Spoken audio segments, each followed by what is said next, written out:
Hi guys, it's me, Disla, and welcome back to my channel. So for today's video guys, isi-share ko lang sa inyo yung dagdag kita natin about sa ating GCash app. Yes guys, download lang tayo install lang tayo guys ng ating GCash. Yes, GCash app natin. And then mag-register tayo sa ating phone. Yes, kailangan tayo verify tayo guys para magkaroon tayo ng maraming services na magagamit sa ating GCash account. Yes guys, igawa lang tayo ng account. And then one ID lang yung valid ID lang guys yung ating kailangan. So, yun na nga guys. Kailangan natin ng dagdag kita kahit dito tayo sa ating maliit na tindahan, dagdag kita para sa ating pagkain o diba sa ating kay pangangailangan talaga guys. Kaya para-paraanan tayo ng bongga. Ganito diyon. So, yung ating GCash, magkano ba yung patong natin sa GCash natin every 1,000? Yes guys, every 1,000 nasa 10 lang po tayong dinadagdag natin. Yung charges natin sa 1,000 ay 10 laang. Diba?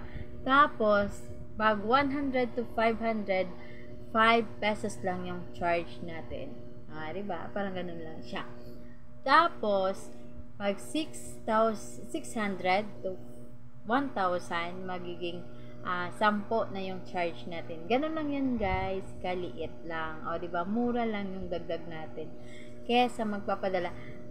Kung dati guys, ayan, magsi 6 years na yung account ko sa GCash. And nawa ng Diyos, hindi pa nagluko. Kumbaga ganun. So, thank you so much. Yes. Yung mga experience ko guys, wala pa akong na-experience na yung nakukuha yung account mo. Kasi, make sure guys, wag mo siyang i-link or something i-share o basta privacy talaga yun dapat guys yung GCash mo. Yes. Kasi, money involved. Kasi pag money involved, make sure na meron talagang mga scammer dyan. So, take note, tago natin yan take care and take note talaga tayo guys pag money involved yung mga bagay-bagay. So, thank you so much sa GCash. Okay din sa akin yung mga pagbawas. Yes, mayroong pagbawas dahil meron tayong may pinil up pa nating online payment. So, every month tayo guys nagbabayad ng 1,000. Yun, nililink ko sa yung schedule ko para hindi ako yung may bank account ako guys na hindi ko nire-remit doon lagi kasi yun yung account ko na para sa aking account na YouTube. Yes, tapos kasi tayo ngayon ay nawala dahil wala na tayong kita sa YouTube ngayon dahil ayun na nga, na-demoni tayo. So, ang ginagawa ko na para magkaroon niya ng transaction every month, nag-link ako doon. Yes, nag-schedule ako kung every 31 of the month. Naglalagay ako doon ng 100 para gumagalaw lang yung account ko dahil yun na nga wala nang sahuran. Kaya naway sa susunod meron na tayong sahod na pumapasok doon sa account natin o sa ATM natin. Yun lang yung nagbabawas sa akin. Kusa yung nagbabawas sa account nyo pag nakaschedule kayo na mag-remit kayo doon sa account na yun. Yung ATM account mo yan. Yung yes, merong ATM card. Yan. Hindi na ako pumunta sa bayan para mag-deposit ng aking account na yun dahil hindi na gumagalaw yun naman. Kasi may iba tayong account. So, marami tayong account. So, yun yung iba kasi yung naggawa talaga ako ng account para lang talaga sa YouTube na natin, sahuran dati. So, nag-separate talaga ako guys ng account para doon. So, dahil wala na rin pumapasok yun, nilalagyan natin ng tigi-isang 100 every katapusan. Yes, ganun lang yung paraan natin. Para magiging active lang yung account natin doon sa PNB. Ay, di ba? So, ganun yon, alam natin. So, yung iba guys, mga problem nila nagbabahas, siguro meron silang nililink nila yung account nila. So, hindi nila alam na siguro meron silang nag-subscribe na 1 year. O, di ba? Pang matagalan yung 1 year na yan. So, pag abot ng 1 year, nakalimutan nila, meron silang na-charge. Pero pwede namang i-off, di ba? Kung malocate yon, so makikita mo lang kung ano yung na-subscribe. So, stop mo lang, di ba? Parang ganun lang sa buhay. So, sa scammer din natin na kung paano nakuha nila yung account natin. So, make sure lang guys, privacy, kahit sa mga kaibigan mo, kahit sa husband mo, kahit sa, wag mong ibibigay yung mga PIN or something, yung yes, yung password talaga. So, make sure talaga. So, minsan, ayun, kasi yun sa akin guys, hindi ako nagbibigay.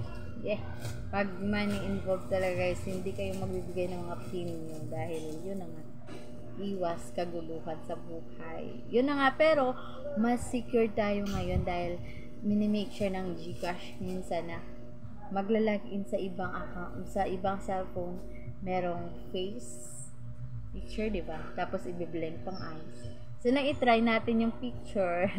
So, ibang account yung ginamit natin, naglalagin sa iba. So, na-try natin yung picture guys, pa ganon, sa face ng, mag-take picture sa cellphone. So, paano, hindi magagamit ng picture guys dahil kailangan buhay dahil kailangan magbi-blink yung eye, o, diba? So, okay naman din yun. Secured na din yung ating mga ganyan. So, make sure na hindi yan makukuha yung account natin sa ganyan. Kaya, nag-invest na ako dyan. Diba? Nag-Gcash na tayo ngayon. So, walang bawasan doon. So, kaya nag-business tayo ng Gcash guys ngayon dahil medyo modern na tayo. Lagi na silang gumagamit ng Gcash. Yes! Tapos, nagbabayad sila gamit ng Gcash guys. So, nag-a-accept din ako ng ganyan dahil yun ang trending. Yung trend ngayon guys, dahil modern na tayo. Nasa gano'n na tayong mga bagay-bagay. So, kailangan na natin sumunod. Huwag na natin idaan sa dati. Dahil yun na nga, maiiwan ka talaga guys pag isang business owner ka, kahit maliit ka man, may iwan ka talaga kung hindi ka sumunod ngayong mga trend na to guys, diba? Dahil yun na nga, yung ngayon, parang uso na, parang ganun. So, sabay ka sa uso para ganun pa din yung flow ng business mo. Diba? Uunlad ka din. Diba? Parang ganun lang. So, and 25k guys. Sa 25k natin guys, halimbawa may 25k natin na cash out. So, magkaroon lang tayo ng 250. Di ba yung 250? Wala ka nawa. Nag-cash out lang sila sa'yo. Tapos, may money ka din. May money ka lang dyan. So, nilagay lang sa phone, sa account mo. Tapos, magkaroon ka ng 250. Di ba, saan ka pa? Hindi ka naman nagpainit. Di ba? Doon ka lang. Dito ka lang. So, okay na to. Di ba, may pang, na tayo, may pang ulam, may pang kanin, parang ganun. So, kung guys, sa akin to 50, malaki-laki na dito dyan, guys. Dahil, mag-isa ka lang mag-budget. Tatlo, kahit dalawa. So, diba? Parang ganun. Tapos dito, guys, makabili ka lang ng ulam na 50 pesos. Yung mga iba't ibang leafy vegetables, parang ganun. 50, guys. Marami-rami na. Pwede ka na kabili ng malunggay, mga lahat-lahat, diba? So, parang ganun. Mga malunggay, kamuti, dahon, kamuti leaf, o mga, basta, yung 50 mo guys, ang dami na mabibili dito sa 50, diba?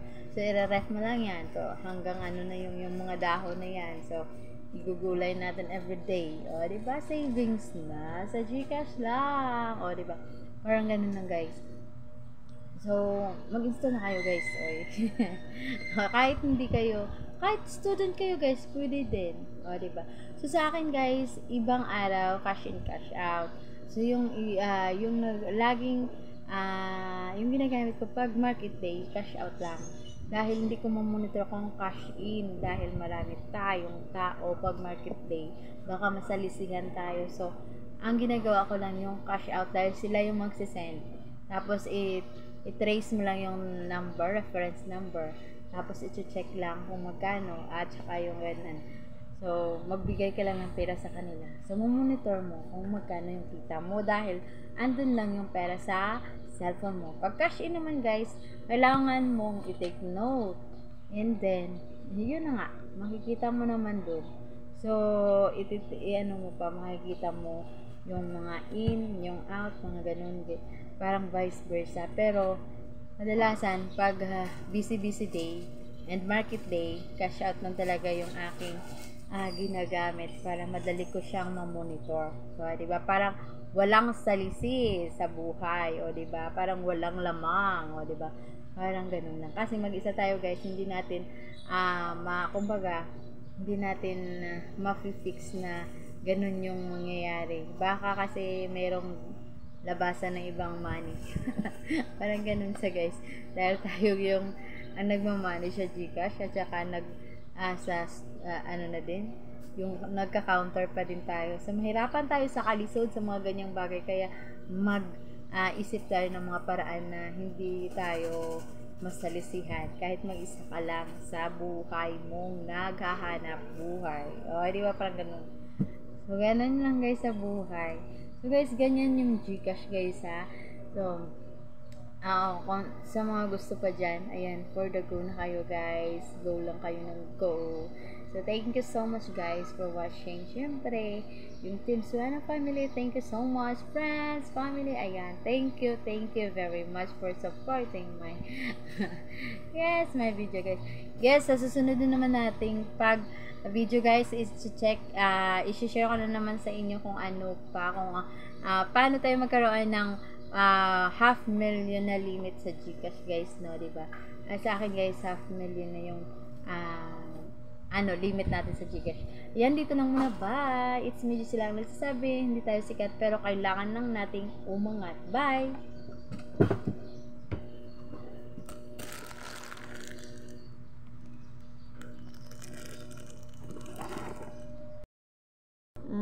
Gala muna tayo guys. Ang ganda ng araw. Diba? Tingnan nyo guys, no?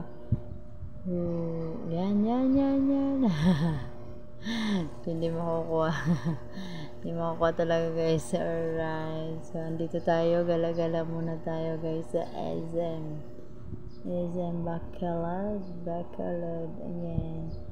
So, ayan. Enjoy muna ang life. Ayan. Thank you so much. Ayan. Sa pagsama sa atin dito guys.